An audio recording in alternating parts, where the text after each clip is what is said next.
রমজান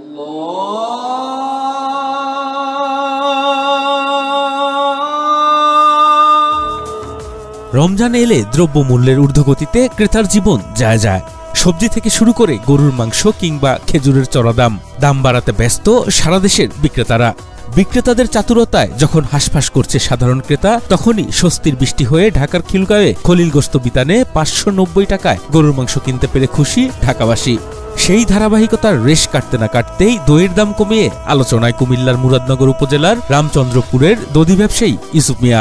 তার ভাষ্যমতে বাংলাদেশ ছাড়া বিশ্বের অন্যান্য দেশে আল্লাহকে খুশি করতে পবিত্র মাহে রমজানে দ্রব্যমূল্যের দাম কমানো হয়, অথচ আমাদের দেশে ঘটে ঠিক তার উল্টো। তাই তিনি অন্যান্য দেশের মতো আল্লাহর সন্তুষ্টি অর্জন মনে করেন যে রমজান উপলক্ষে দই চা দিয়েছি কি পিসের চা দিয়েছি যেন রমজানের উপলক্ষে আমি যদি একটা ভালো একটা কাম করতে পারি, সবাই খুশি দেখে, আমি আল্লাহকে খুশি করার জন্যই এই বিশেষ ছাড় দেওয়া হয়েছে।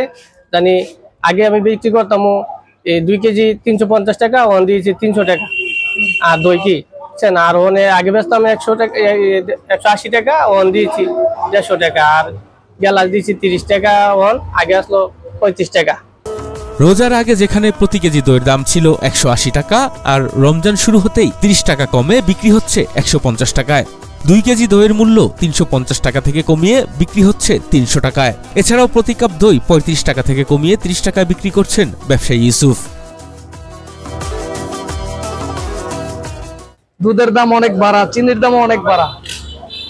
এখানে এইসব আমার ভাই বন্ধু মানুষ যত দধির দাম কমাইছে, তার কারণে অনেক খুশি আমরা, এবং কি যারা রোজা থাকে তারাও এখান থেকে দধি নেয়, খুব খুশি, আমরাও খুশি।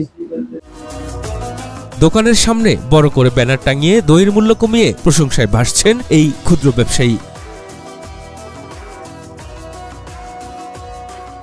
রামচন্দ্রপুর বাজারে এখানে যে দুধের দাম বাড়তি, সেই হিসেবে দুধের দাম কমাই দেওয়াতে আমরা সবাই খুশি, সবাই নিতে সবাই বাড়ায়, ইচ্ছে দিনে সবাই বাড়ায়, আর ওনার ইচ্ছে দিনে কমাইছে রোজার নিতে।